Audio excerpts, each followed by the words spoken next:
segala kesenangan yang saya suka. So jadi gila lah sekejap. Tuhan ni ada ke? Sebab ayah saya orangnya baik.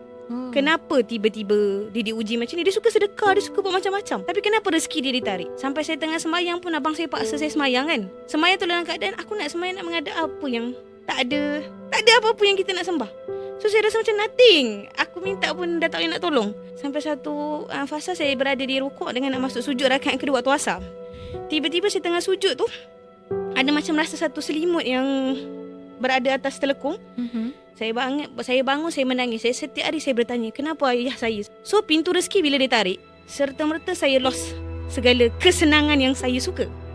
So jadi gila lah sekejap. Sampai satu masa tu saya buka kuliah Habib. Masa tu saya tak suka juga, tengah marah kan. Masa tu Taufik dekat Sungai Penchala hari Isnin. So kuliah hari tu adalah menceritakan tentang Isra' Mi'raj. Yang mana saya buka-buka tu, salah satu lafaz Habib adalah, kemanakah aku mengadukan masalahku?